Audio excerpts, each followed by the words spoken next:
Centro Cristiano El Buen Samaritano, una iglesia de cielos abiertos, presenta.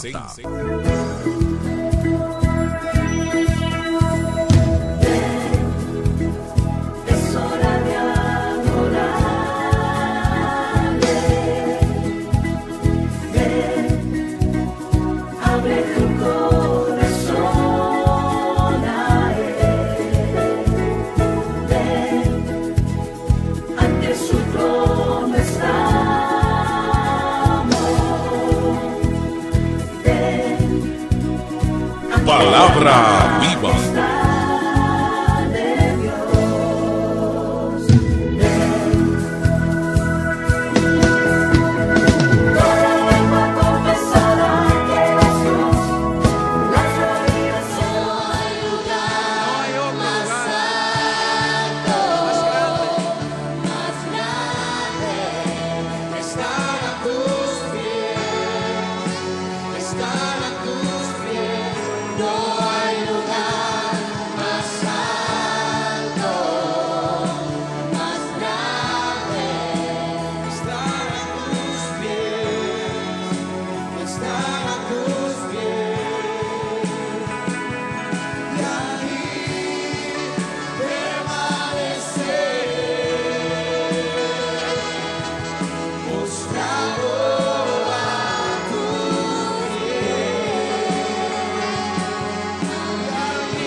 Amén, mis hermanos. Una vez más, Dios le bendiga y tribútele un aplauso al Señor en esta mañana. Fíjese, nosotros estuvimos compartiendo la palabra de Dios hace unos días. Para ser preciso, el domingo 8 de mayo estuvimos tratando un tema. Yo le había dicho que estábamos predicando en una secuencia. ¿Usted pudiera creer eso? Usted lo puede creer porque vivimos en el tiempo de Dios. Han pasado unos meses cronológicamente, pero en el tiempo de Dios estamos en el mismo tiempo. Entonces yo creo que usted puede conectar conmigo en esa enseñanza. Y si alguno se diría, bueno, pero yo no estaba aquí, yo acabo de llegar a la iglesia y congregarme, pues entonces vamos a hacer un breve resumen, muy breve, para ponerlo en contexto y que usted conecte conmigo entonces en la continuación de la enseñanza. En ese momento nosotros estuvimos hablando de lo que Dios nos mandaba a ser discípulos, a nosotros ser discípulos y a hacer discípulos. Y en ese transcurrir de la vida de Dios, Dios iba formando el carácter de Dios, el carácter de su Hijo Jesucristo en nuestras vidas.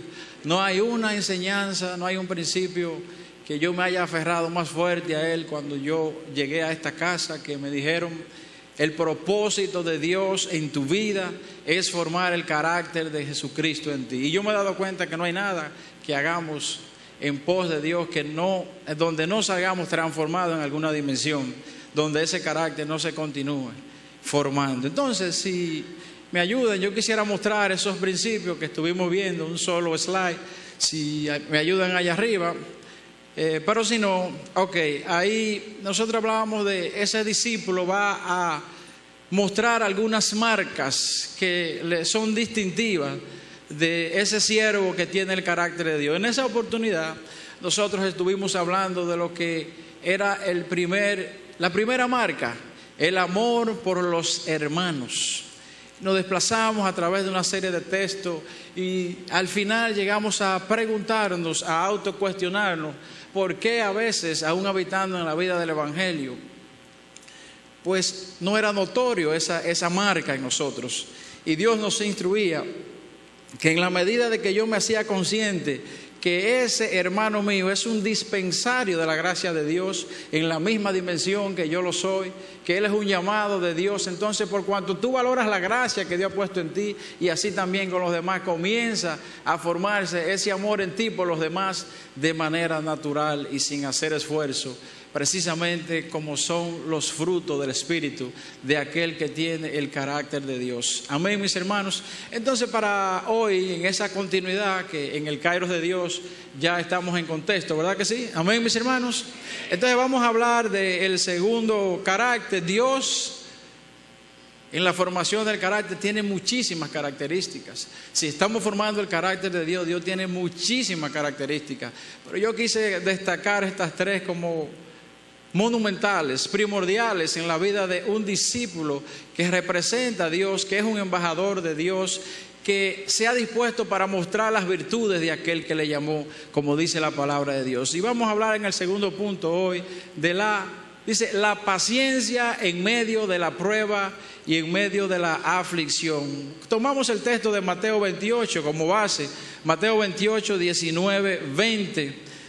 Mateo 28, 19, 20, y voy a leer esos dos versículos que dice: por tanto, id y haced discípulos a todas las naciones, bautizándolos en el nombre del Padre y del Hijo y del Espíritu Santo, enseñándoles que guarden todas las cosas que os he mandado, y he aquí yo estoy con vosotros todos los días hasta el fin del mundo. Amén y amén. Decíamos y reiteramos una vez más que una de las funciones primordiales, la gran comisión que Dios nos ha encomendado, ir por el mundo a ser discípulos, ¿verdad? Y nosotros para eso tenemos que ser discípulos también.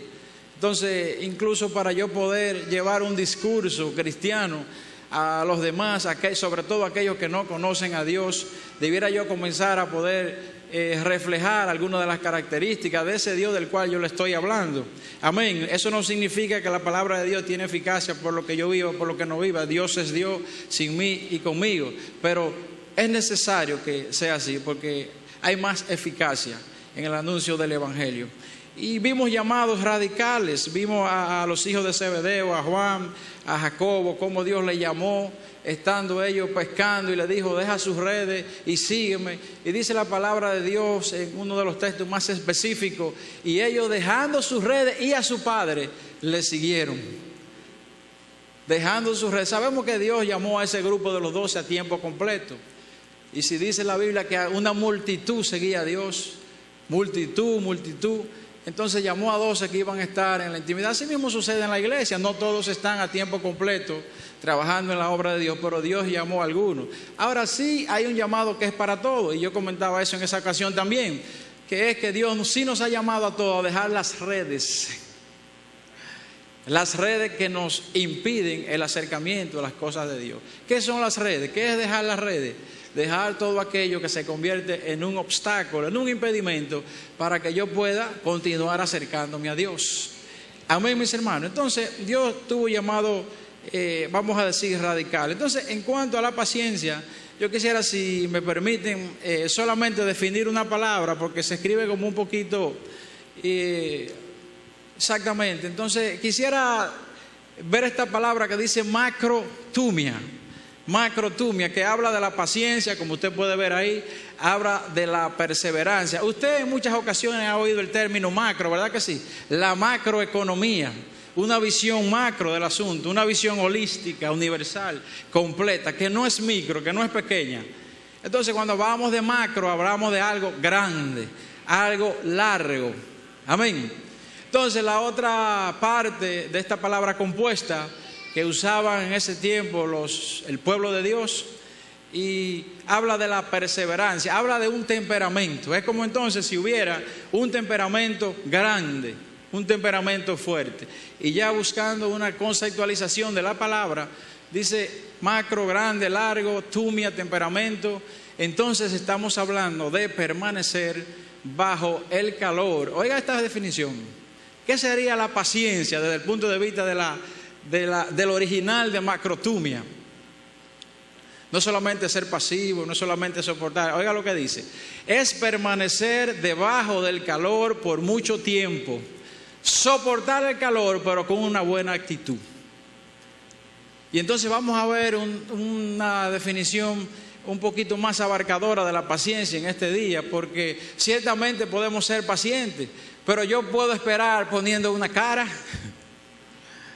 estando descontento. Entonces la paciencia que habla del carácter de Dios es aquella que transmite esa expresión que dice que estamos confiados en Dios, que aunque estamos en un proceso de espera, porque estamos en paciencia, pues entonces mostramos que lo estamos haciendo con buena actitud, con gozo, como son las cosas de Dios. Y eso entonces nos habla de ¿qué? Del carácter de Dios.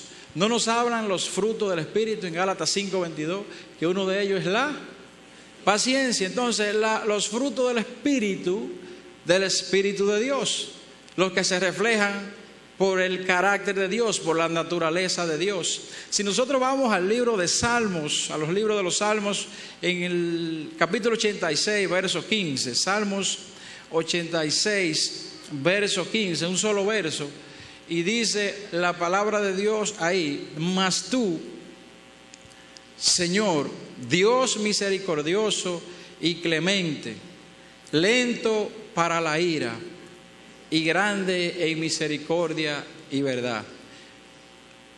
Ahorita vimos de la palabra, de la paciencia, ¿verdad? De un temperamento largo, un temperamento que puede soportar las cosas sin entrar en perder el gozo. Entonces, dice aquí el salmista, reconociendo las características de Dios, o sea, está hablando del carácter de Dios, de ese mismo carácter que Dios quiere formar en nosotros, y dice que Él es lento para la ira y grande en misericordia. ¿Qué es eso? Paciencia, paciencia. Vamos al Salmo 145, un solo verso más también, donde el salmista, que conoce a su Dios, que conoce el carácter de su Dios, él vuelve y se lo repite y dice, Salmo 145, 8, dice: clemente y misericordioso es Jehová, lento para la ira y grande en misericordia. ¿Qué es eso entonces? Paciencia, macrotumia, una paciencia grande, porque dice grande en misericordia, macro, grande. Y aquí dice la palabra, nos confirma que Dios es grande en misericordia. Fíjese, Dios también ha mostrado la paciencia a través de toda la historia de la humanidad para dar la oportunidad a que todos se salven. Es la voluntad de Dios, por eso es grande en misericordia, porque es la voluntad de Dios que todos lleguemos al convencimiento de su Hijo Jesucristo y que todos alcancemos salvación. Si vamos a 2 de Pedro, ahí en el capítulo 3, verso 15, 2 de Pedro, capítulo 3, verso 15, la palabra nos dice, y tened entendido que la paciencia de nuestro Señor es para salvación. ¿Para qué es la paciencia de nuestro Señor? Para salvación también, como también nuestro amado hermano Pablo, según la sabiduría que le ha sido dada, os ha escrito. Entonces, mis hermanos, estamos hablando hoy de una palabra, macrotumia, que nos habla de ser perseverante, de que Dios es lento para la ira, y eso nos habla de lo que es el carácter de Dios, de una cualidad del carácter de Dios que es la que queremos nosotros reflexionar un poquito en este día, porque muchas veces nosotros perdemos el gozo. Si estamos en la fila en un banco, si estamos en un tapón, siempre queremos salir de una vez. Siempre queremos usar las relaciones. Yo no digo que las relaciones son malas. Si Dios se la puso y ha puesto gracia en usted, como le dijo Nehemías, Señor, si tú has encontrado gracia delante de tu siervo, permíteme que yo regrese a restaurar el templo a Israel. Pero es Dios que pone la gracia. Y nosotros no podemos convertir la gracia en desgracia. Si Dios nos dio la gracia, no podemos ahora hacer un desorden. Y muchas veces, por unos minutitos, nos pasamos la luz. Ahora estamos en una época un poco con esto de la seguridad. Yo le puedo decir que me la he pasado.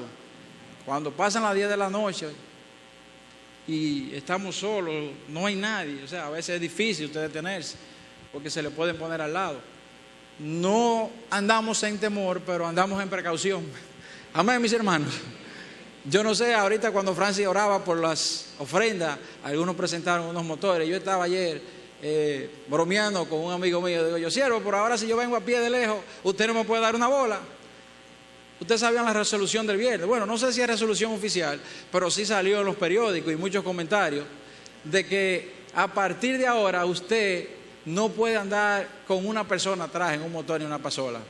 Y yo inmediatamente comencé a llamar al pastor para preguntarle, pastor, ¿y cómo nos afectará esto entonces en la iglesia? Porque es una medida, porque aquí venimos varios con su pasola y 2 muchachitos y los llevamos a la escuela. Yo no sé si esa medida prosperará, pero la idea es que, si es cierto, a partir del viernes, usted tiene que andar uno solo en un motor. No sé si ya le erogaron, me hacen una seña como que no prosperó. Bueno, la idea fue que salió el comentario, ahí comenzaron la gente a opinar, pero si fue así que no prosperó, habría de verse porque es un poquito fuerte, sobre todo para las condiciones de este país. Entonces, bromeamos ayer con eso, de que si uno viene a pie, pues tendrá que seguir a pie. Y el hermanito, había un escudo para aquellos que no les gustan dar bola, porque le va a decir, hermano, que no puedo, es la ley que me lo prohíbe. Escúchame. Es la ley que me lo... Y tú sabes que yo soy un siervo de Dios, que debo someterme a todas las leyes, aún las terrenales. Escúchame, hermano. Entonces, fíjense, ¿qué sería la paciencia? ¿Qué sería la paciencia para un niño que espera un regalo de Navidad? Desde enero. Oye, ese muchachito está contento. O que le han dicho que le van a celebrar el cumpleaños en febrero y él cumple en noviembre. Oye, eso es todos los días. ¿Y qué vamos a hacer? ¿Qué será de qué sé yo quién? De los muñequitos tales. ¿Que cómo va a ser? ¿Que si vamos a inventar los amiguitos? ¿Que qué vamos a hacer? ¿Qué sería la paciencia para ese niño? ¿Qué sería la paciencia para una familia que espera con ansias ver llegar a un familiar que está en la guerra peleando?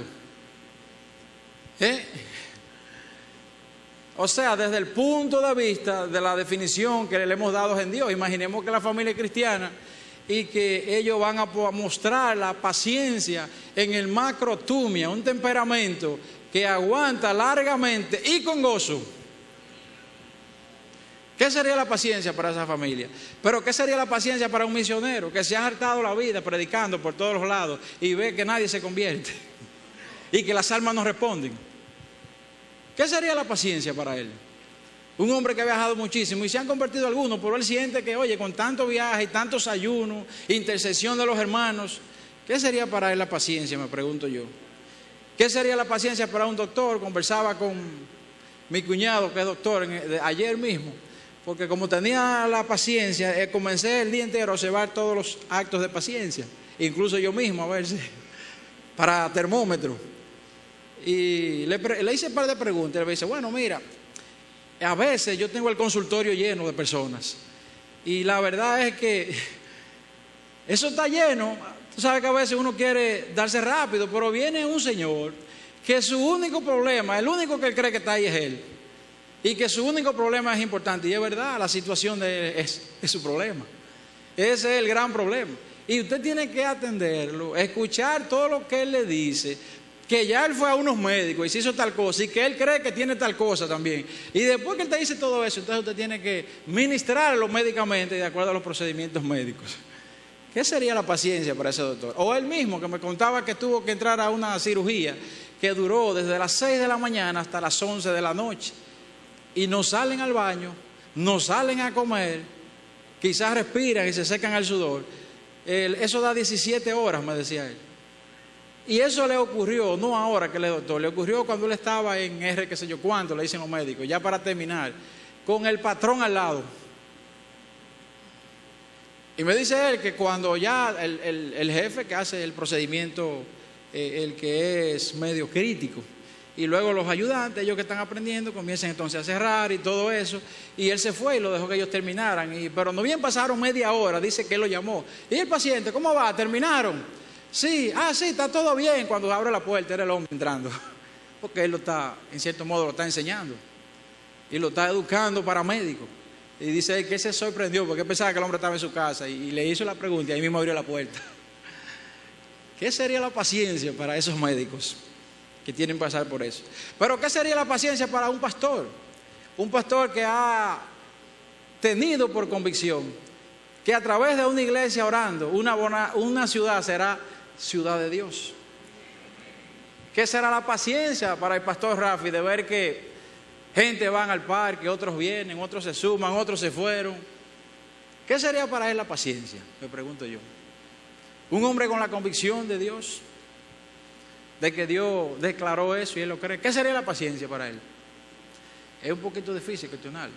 Pero Pastor Rafi, la eficacia de eso no va a estar en las señales que veamos de los hermanos que van al parque. La eficacia de esa paciencia va a estar en que Dios lo dijo.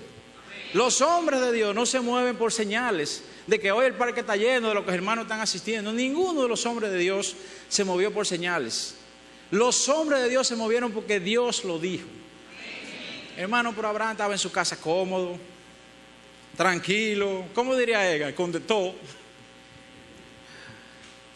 Y Dios le dice que se vaya de su casa y de su parentela, que salga con su familia rastro, para un lugar que Él le va a mostrar y para una promesa que Él le va a hacer de una descendencia numerosa, pero con una mujer que va entrando a 90 años y que es estéril, y él con 100. ¿Y qué sería la paciencia para ese hombre? Pero venga acá. Hay que estar ahí, ¿verdad que sí? ¿Qué sería la definición de macrotumia para Abraham? ¿Qué sería la paciencia para Noé, que Dios le ha dicho que diga, que anuncie que viene el agua? 120 años, dice la palabra de Dios, que duró anunciando que venía el agua. 120 años, mire, como quiera que usted lo cuente, 120 hasta en segundos son muchos. ¿Qué sería para la paciencia para Noé cuando él no ve señales de agua por parte? ¿Y por qué él seguía anunciando? Porque él creyó en lo que dijo la palabra de Dios. Él no creyó en lo que se veía. Él no creyó en las señales. Dios dijo en su palabra: todo pasará, mas mis señales no pasarán. ¿Fue así que dijo? Mi palabra no pasará. Entonces, el hombre de Dios que recibió la convicción de Dios, usted que ha decidido poner su vida en Dios, usted va a esperar en lo que ha dicho la palabra de Dios, en los dichos de la palabra de Dios, no en otra cosa. Amén. La paciencia, que habla de la perseverancia, dice la paciencia, alguna definición que encontré aquí, dice: es la tenacidad con la cual la fe del cristiano se adhiere, se agarra, se aferra a las promesas de Dios, a lo que Dios ha dicho. Lo mismo que le estaba diciendo. O sea, es la tenacidad, esa pasión, esa convicción con la que usted se agarra a lo que Dios ha dicho. Eso es paciencia, porque es esperar en los dichos de Dios, en las promesas de Dios. ¿Y qué dice la palabra de la promesa de Dios? ¿Que son cómo? Sí y amén. ¿Usted sabe cuál es lo único que se necesita para que Dios cumpla algo? Que Dios lo comience. Más nada. Lo único que Dios necesita para que algo se dé, que Él decidió hacerlo, es que Dios lo comience. Mi fe va a facilitar agradar a Dios. Sin fe es imposible agradarlo. Hay cosas que detienen que se cumpla lo que Dios ha dicho. Mi obediencia detiene que se cumpla la promesa de Dios. La detiene. Abraham y Sara se pusieron a inventar, usaron un shortcut, un atajo. Los que leen unos cortitos que yo escribo y mando a veces a todo el mundo, escribimos la semana pasada de lo que es un atajo espiritual, un shortcut, como le llamamos en las computadoras. Y por si acaso usted no le llega, déjame coger un paréntesis para esto, que sirve hasta para edificación. Todo el mundo que usa WhatsApp. Normalmente uno usa un distribution list, una lista de distribución masiva. Uno no coge a darle a uno por uno porque son cientos de personas. Pero en WhatsApp eso funciona si usted tiene agregado a la persona que le envió. Si usted me tiene a mí, yo le envío muchísimo, pero sé que no le están llegando porque no me tienen con mi celular grabado. Entonces, para que usted sepa eso, en WhatsApp, si usted hace una lista de distribución, aunque usted añada todo lo que usted tiene en su celular, solo le llegan aquellos que lo tienen a usted. Así funciona. A menos que usted se lo envíe uno por uno, pero no es fácil. Algunos que Dios le trae a la mente, uno se lo envía como de manera individual. Pero bien, eso es para que es gratis, eso en los cursos hay que pagar. Amén. Entonces, hablábamos de los shortcuts, de los atajos en Dios.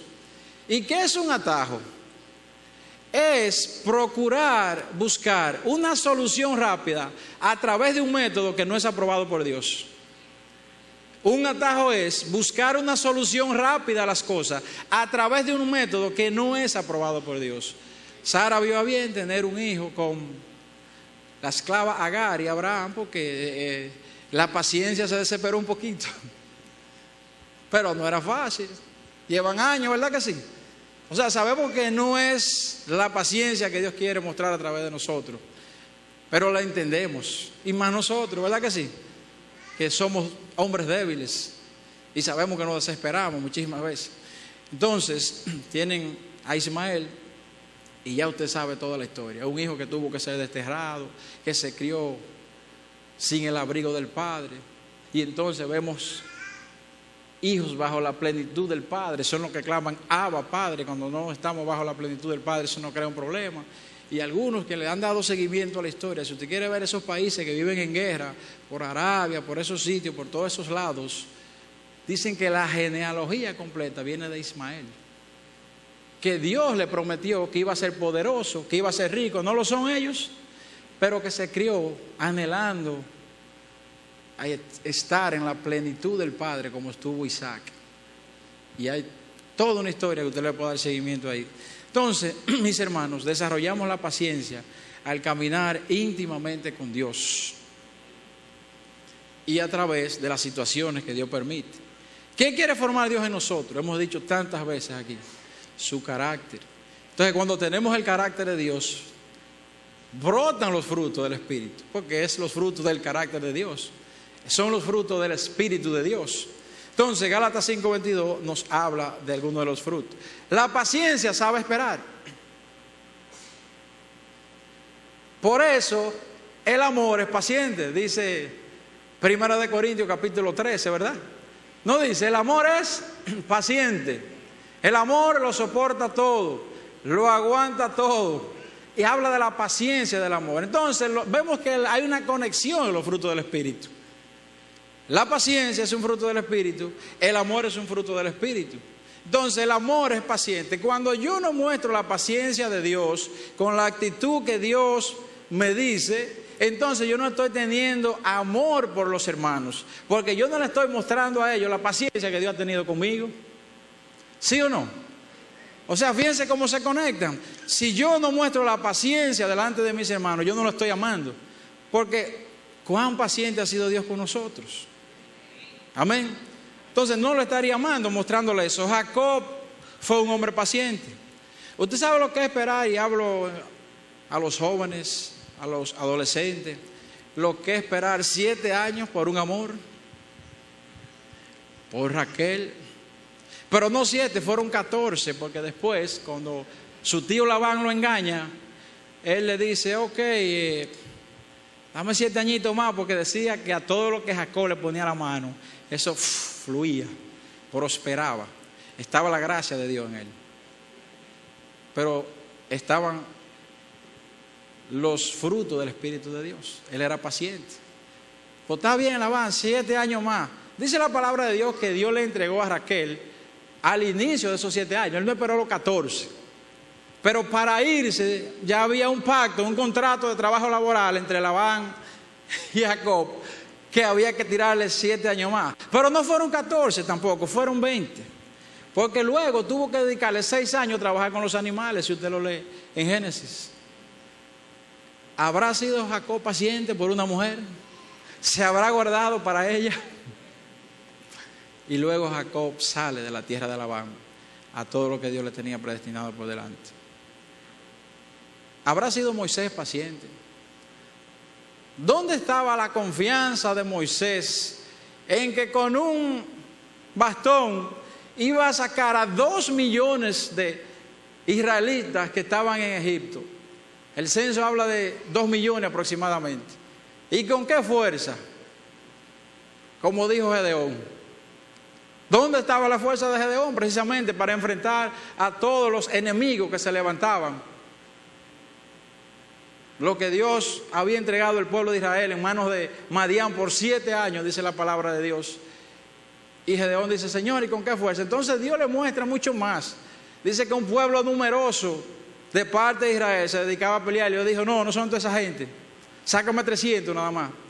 Te voy a dar una señal, los que beban en el río, laman el agua, como los perros, esos serán los hombres que yo tengo elegidos para ti. Y le dice Dios ahí mismo, ¿para qué? Para que no diga a Israel que la victoria fue por su mano.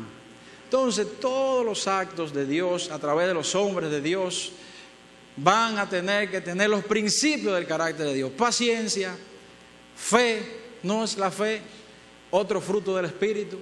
Entonces había que tener fe, pero ¿fe en qué? En lo que Dios dijo, en más nada.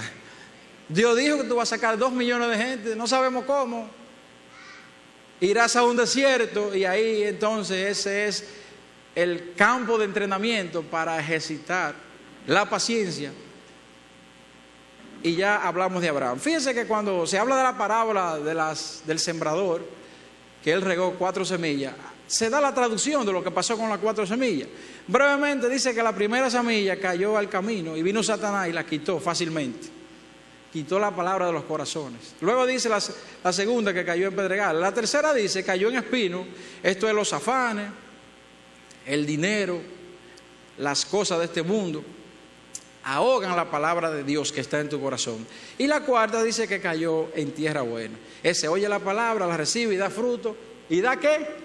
Fruto, o sea, da fruto porque ya se le está formando el carácter de Dios. Al 30, al 60, al 100 por 1. Pero la segunda es la que yo quiero leer en Marcos 4:16, que dice, explica la segunda semilla que ella cayó en pedregales. Marcos 4:16 dice la palabra de Dios. Estos son asimismo los que fueron sembrados en pedregales, los que cuando han oído la palabra, al momento la reciben con gozo. Pero oiga el verso 17. Pero no tiene raíz en sí, sino que son de corta duración. ¿Cómo es la paciencia? La real de Dios. ¿De cuánta duración? Macro. De larga duración. Entonces, porque cuando viene ¿qué? La tribulación, la persecución, y hoy estamos hablando de un segundo elemento de los discípulos que tienen el carácter de Dios, que dijimos en el número 2, allá arriba, que era la paciencia del discípulo en medio de la tribulación y en medio de la aflicción. La paciencia que muestra ese discípulo en medio de esas situaciones, en medio de esas circunstancias, es lo que dice a qué nivel se ha estado formando el carácter de Dios. Ni tengo yo que preguntárselo a usted, ni usted tiene que decírmelo a mí. Usted mismo se puede medir. Y uno también ve. En breve regresamos con más de Palabra Viva.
Ya estamos de regreso con Palabra Viva desde el Centro Cristiano El Buen Samaritano. Amén.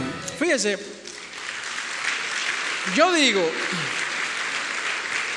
que el que ora en contra de la aflicción está orando en contra de su promoción.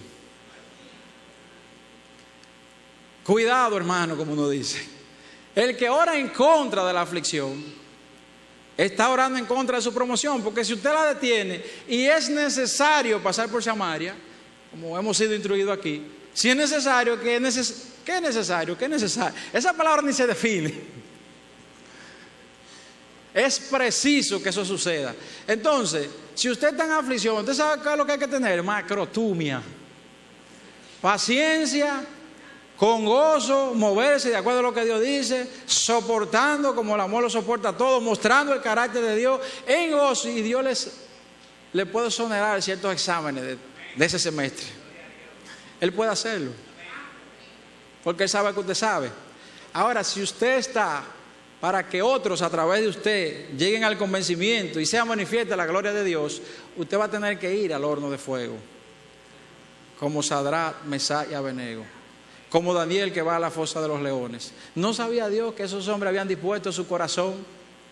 Que eran hombres de Dios, que decidieron que los mataran antes de negar, exaltar su Dios y antes de adorar a otros dioses. ¿No sabía Dios? ¿Y por qué Dios permitió que esos muchachos llegaran hasta allá entonces? Eso me pregunto yo. Señor, pero lo mismo de Abraham. Desde su casa mató al muchacho. ¿Y por qué es necesario llegar a esos niveles, Señor?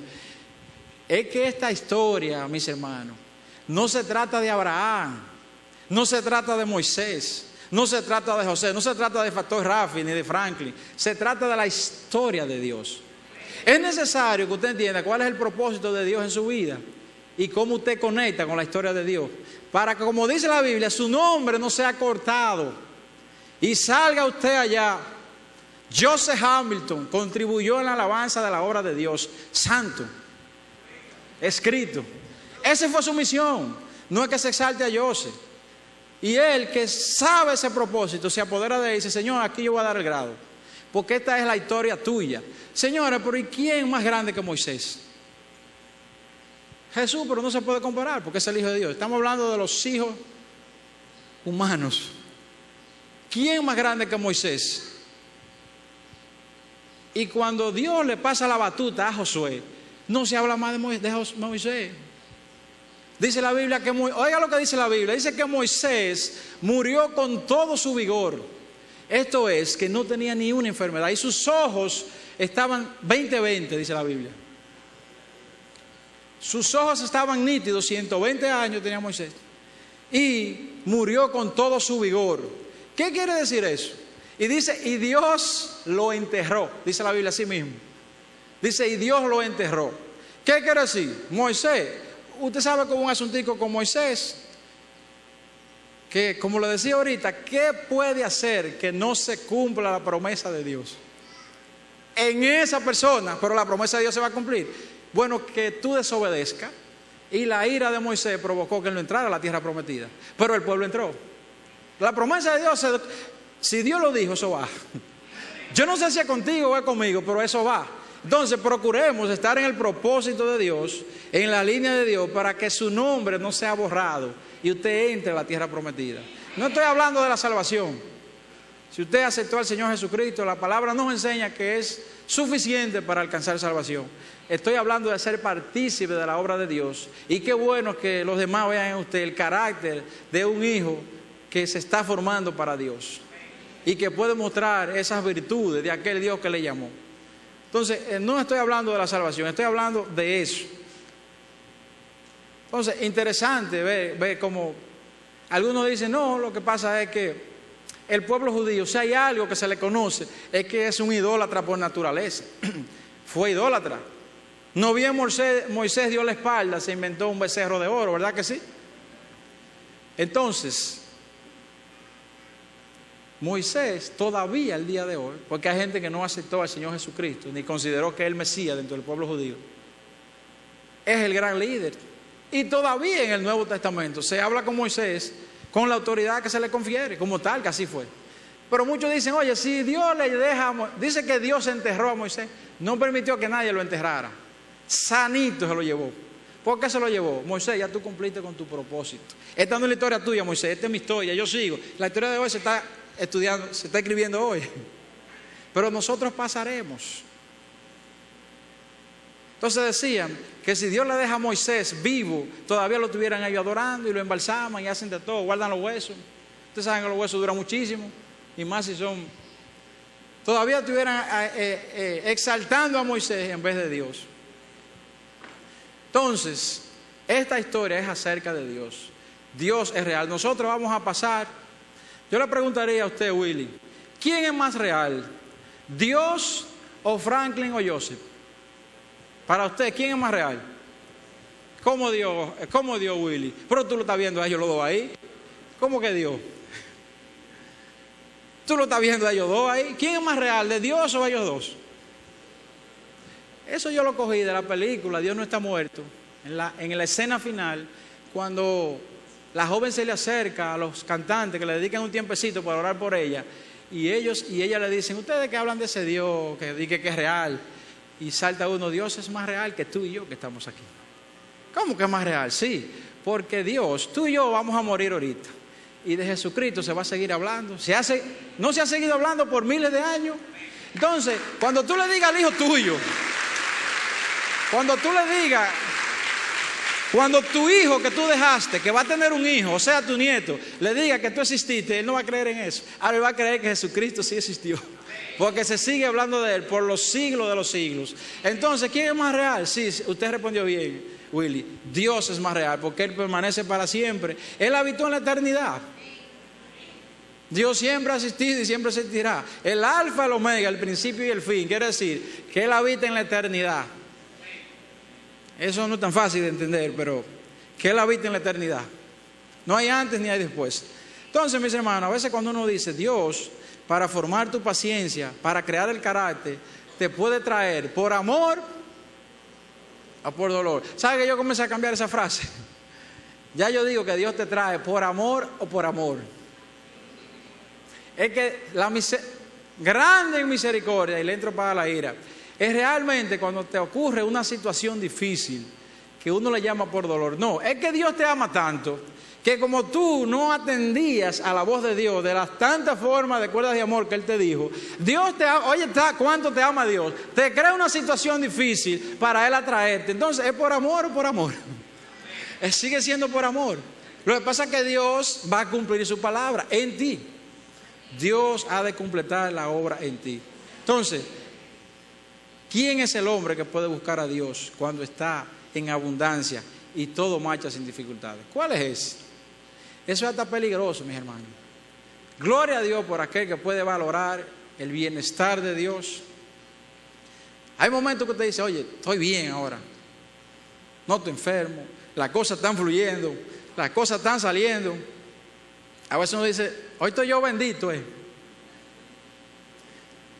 Franklin me enseñó eso. Franklin me dijo, no, es la presencia de Dios. Diga, siente la presencia de Dios. Es la bendición de Dios. Nehemías, ¿qué dijo cuando iba en el camino? Y la mano de Dios estuvo conmigo. Porque el rey le dice que sí, le firma la carta para que lo dejen pasar por el río, le da caballo, le da recursos, lo manda allá, arregla todo. Todo se le abre a Nehemías. Y Nehemías diría, wow, estoy bendito hoy. No, él dijo, y la mano de Dios estaba conmigo. Entonces hay que darle la gloria a Dios. Mis hermanos, aún el carácter de Dios que se está formando en nosotros, hay algo más sublime. Todo lo que Dios hace, todo, es para gloria y honra de su nombre. Si Dios dijo que nos casemos, es para que el matrimonio le dé gloria a Dios. No solo para que sea una relación bonita. Si Dios dijo tal cosa, es para que le dé gloria a Dios. ¿Y por qué Dios permitió que el liderazgo, que es una situación difícil? Es porque no habría gloria para Dios.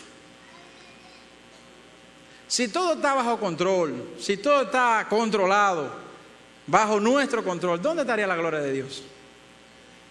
Y en nuestra vida no puede haber nada que no sea para la gloria de Dios. ¿Para qué fuimos creados? Dice la palabra. Para la gloria de Dios.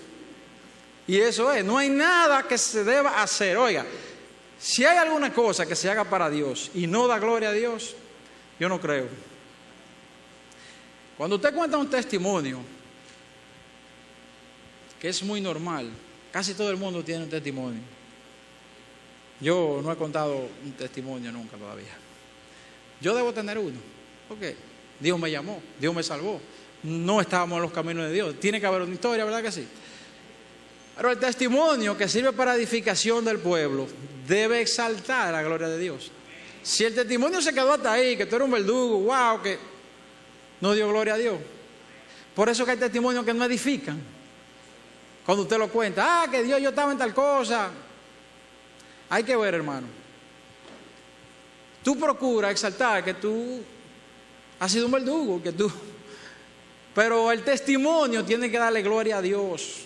Tiene que verse la obra que Dios hizo en ti y usted decirlo, para que cuando usted esté contando eso y le pregunte, ¿qué vieron en tu casa?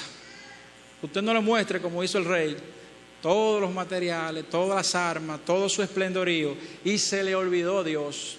Entonces ahora sí, rey, prepara tu casa porque vas a morir. Porque tú no le das gloria a Dios. Señores, si a lo que le dieron gloria a Dios, Dios se lo llevó, porque esta historia no es acerca de ellos. Dios la sigue escribiendo con otros. ¿Qué será la que no están dando gloria a Dios? El profeta Oseas viene para un propósito. Miren, es bueno, eso me tiene a mí, buscar cuál es el propósito de Dios.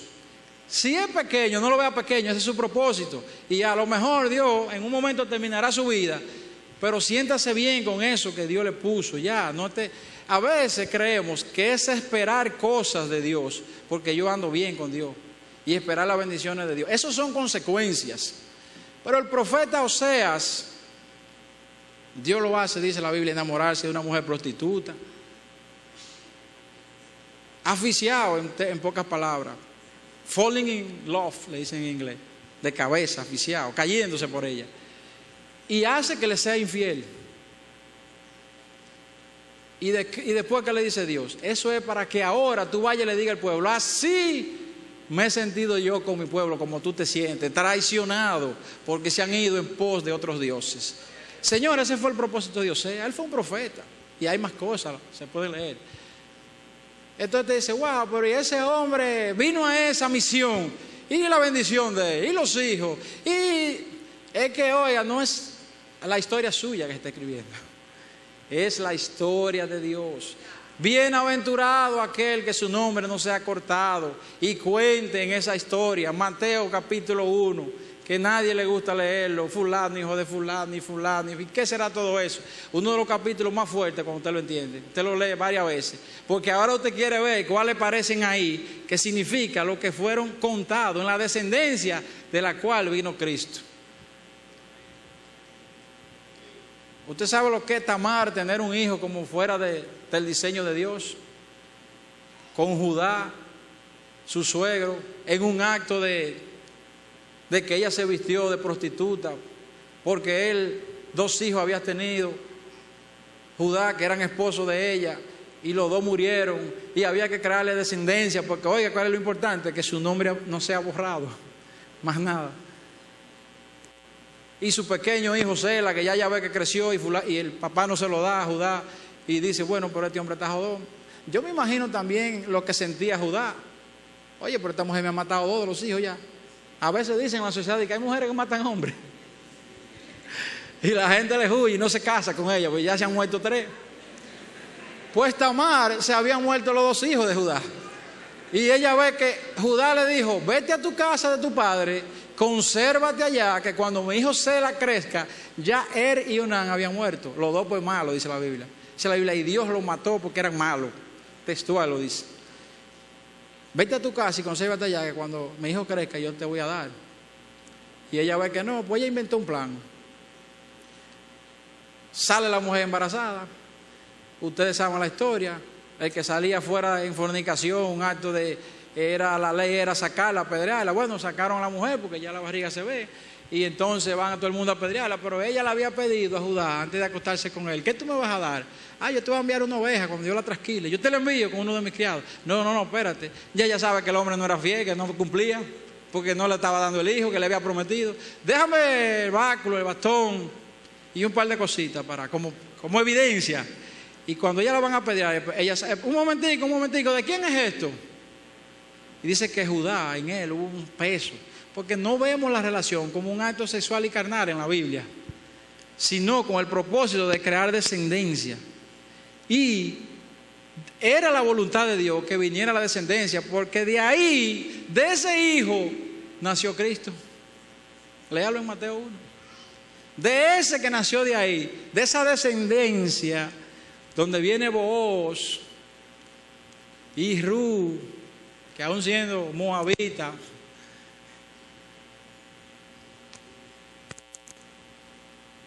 ahí sale la descendencia de Dios. Entonces, nuestro transcurrir en la vida cristiana, mis hermanos, ya estamos para ir concluyendo, consiste en irnos acercando más a Dios. Solo lo que es como Dios se acerca a Dios. No dice la Biblia que solo lo que es de Dios vuelve a Dios. ¿Cómo nos vamos a acercar a Dios? En la medida que vamos quitando todas las asperezas, todas las cosas que impiden que yo vaya siguiendo a Dios. Y eso es lo que se llama formar el carácter de Dios. Eso es lo que se llama la santificación progresiva, todos los días. Cada vez que usted venga aquí, los domingos, a los cultos, no venga los miércoles y los domingos porque hoy hay. Venga, que usted va a salir con algo que va a continuar formando su carácter. Por eso, ir a un nivel superior en Dios es estar más cerca de Él. Y oiga esto, y no es que ahora tú eres más poderoso. Tú nunca eres poderoso. Tu poder viene del poderoso y por cuanto estás cerca del poderoso, el poder del poderoso te hace fuerte. O sea, porque a veces uno dice, no, yo tengo la unción de Dios. Yo soy un siervo, es verdad, y tiene los dones de Dios. Pero lo que no podemos perder es que es en Dios. Todo lo puedo nada podemos hacer separado de Él. Haremos proeza, hasta la canción dice, en su nombre. Oiga, nuestro transcurrir es acercarnos a Dios, porque mientras más nos acercamos de Él, que tomamos la fortaleza de su poder, no que somos poderosos. Porque nosotros, oiga bien, vamos a tener las cualidades de Dios, pero no vamos a ser Dios. O sea, el poder es de Dios. Y nosotros, si algo podemos hacer, es por Dios. Fíjense, mis hermanos, finalmente hay que tener un poco de cuidado con nosotros manifestar entonces la actitud de queja en medio de la tribulación, en medio de la aflicción. Porque vimos que la palabra paciencia aquí es poder estar en medio de esas situaciones, manifestando el gozo que Dios quiere que nosotros manifestemos, para que se vea ahí un hombre que tiene el fruto de la paciencia, el cual Dios espera. Es necesario pasar por Samaria, como muchísimos hombres pasaron. Entonces, ahora nos queda a nosotros creer en la promesa. ¿Y por qué es que yo debo anclarme en que yo debo ser así? Tener paciencia y vivir con gozo. ¿Por qué? Porque Dios lo dijo. Y porque las promesas de Dios son sí, amén. Él nos ha dado la promesa y dice que nos está formando. O sea, ¿qué es lo que me hace a mí diferente que yo tenga que ser así de otra persona que está pasando también por tribulaciones y que está pasando por enseñanza de esa índole? Bueno, que yo estoy anclado en la promesa de Dios.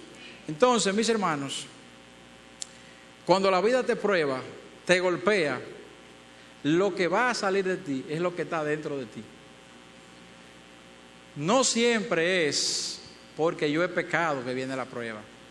Dios quiere crear en ti la paciencia y sacar aquellas cosas que en ti no glorifican a Dios. Entonces, cuando la vida, cuando las pruebas te golpean, lo que va a salir de ti es lo que está dentro de ti. Y se lo voy a ilustrar, que para eso fue que traje este vasito. Miren, póngala allá abajo, la puedo poner allá abajo. Si usted tiene un vaso de agua y déjame hablar un chingo. Estamos en televisión, mis hermanos, pero estamos haciendo una ilustración de lo que pasa cuando Dios te golpea. Lo que sale de ti es lo que está dentro de ti. Si vienen las tribulaciones, si vienen las pruebas, es porque hay cosas que deben salir de ti. Y por eso, oiga bien, cuando usted está en medio de una situación y a usted se le afloja un pi, no se sienta mal, era necesario que saliera. Porque usted ha sido golpeado por una prueba de una imprudencia que le cometían, que él no tenía la razón, pero Dios la permite para que vea lo que hay dentro de usted. Entonces, cuando usted es golpeado por la prueba, ¿qué es lo que va a salir dentro de usted? Lo que hay dentro de usted, porque ha sido golpeado. ¿Y qué es lo que había dentro de ese vaso? Simplemente agua. Entonces, lo que sale dentro de usted, cuando usted es golpeado, es necesario que pasemos nosotros por las pruebas, porque ahí Dios estará contribuyendo a formar el carácter de Dios, que es lo que he querido compartir con ustedes en esta mañana, la paciencia en medio de la aflicción y de las tribulaciones. Amén, mis hermanos, póngase de pie, vamos a darle gracias a Dios en esta mañana, bendecimos el nombre de nuestro Señor.